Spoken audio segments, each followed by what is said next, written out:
आजकल लोग के पैसा हो जाता माई बाबू के लोग वृद्धाश्रम में डाल देते रहे, कुल नया फैशन आइल बा। लेकिन वो माई के बारे में लोग नहीं के सोचत जोन माई 9 महीना कोख में पल्ले बिया, बड़ी कष्ट से पल्ले बिया, आपन खाना छोड़ के बबुआ के खियौले बिया, आपन नींद तूर के बबुआ के सुतौले बिया। वही पे भाव बा कि माई माटियों के होखेली त माई होखेली, माई माटियों के होखेली त माई होखेली। केहू दुनिया में कतनो दुलारी,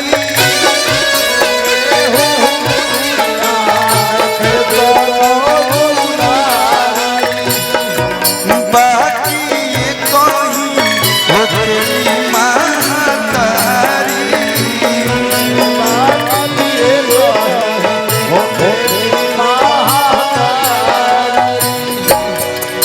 अरे पुतावा तो पुत भले होई उजियुआ के गाई होखेली।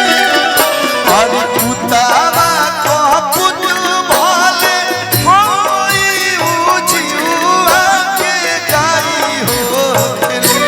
माई माटियों के होखेली त माई होखेली।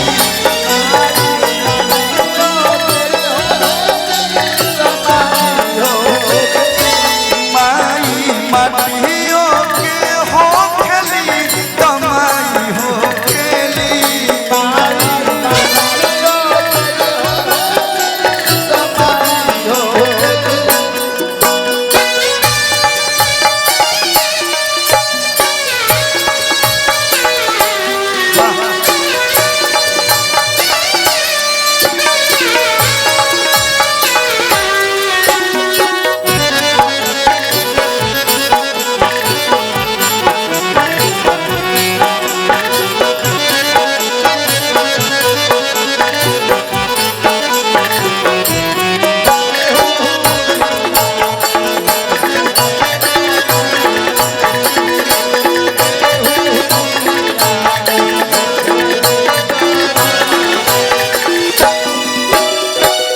रोज चारों धाम घूम ली, मैं धाम कर ली, लेकिन जोन माई जन्मोले बिया वे माई खुश ना रही तरह कोनो धाम कोनो काम के नहीं। और एक करे चरनिया में बस चारों धाम हो, एक करे के पूजले कौन हैया श्री राम हो।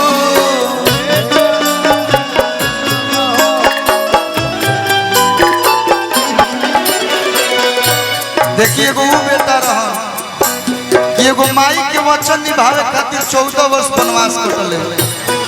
आजकल माई तनी मनी डांट दे त लड़का किसी आगे घर छोड़ के बाहर चल जाता रहे सब।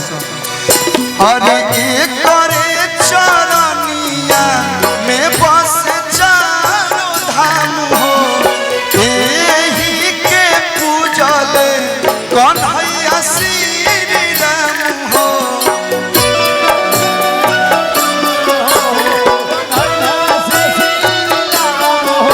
हर दुख में